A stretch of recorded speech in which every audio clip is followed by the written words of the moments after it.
eyes were closed, and I was just sitting, talking to God, asking Him, saying, Lord, just let me into the heavenlies. Let me into the divine place. I just want to come near where you are and just be near you. And He said, reminding me where I stand, He said, behold, I stand at the door and knock. If you hear my voice, all you have to do is open up and let me come to where you are.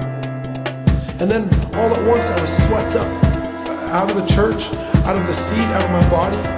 It felt like every worry, every frustration, every weight that had been on my shoulders was lifted off. Like I had just broken through the constraints of the physical world and entered into true freedom for the first time in my life. This place was brighter than anything I had seen before.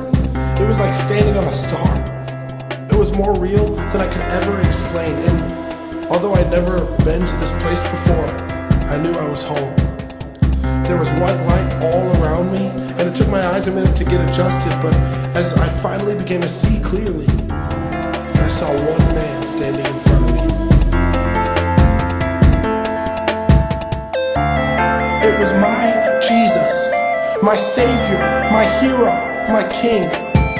The one whose sacrifice had made it possible for me to even come to this place. But he had scars.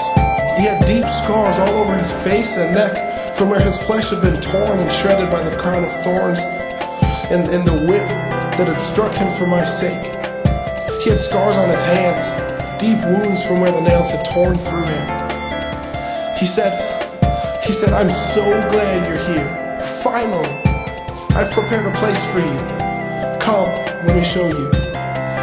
And he held out his hand for me to take hold of it and follow him. Just as my hand touched his, I gently ran my finger across the hole in his palm. And he paused.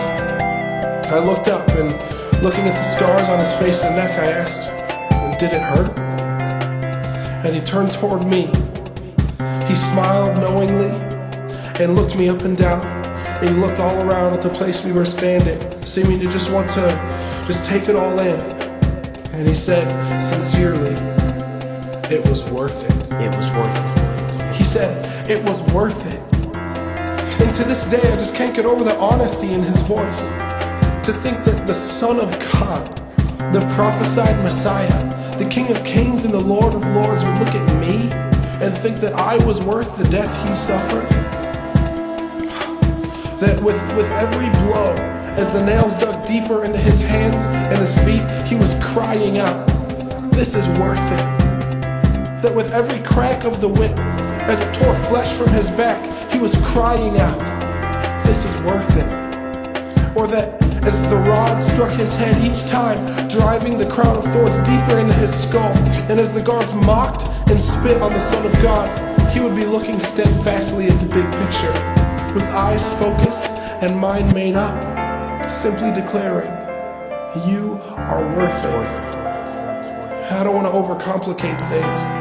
I think we can tend to add so much to the simple truth of Christ's heart that we lose who he really is. I also think that we take this simple truth lightly because it seems cliche or like it's too good or too simple to be true.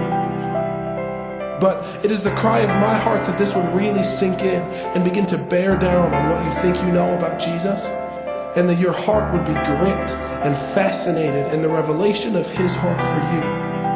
The simple truth of Christ's heart is that he loves you unconditionally, unrelentingly, and passionately. And that when he looks at you and remembers the blinding pain, the public humiliation, and the torturous death he suffered, he cannot help but cry out, you are worth it.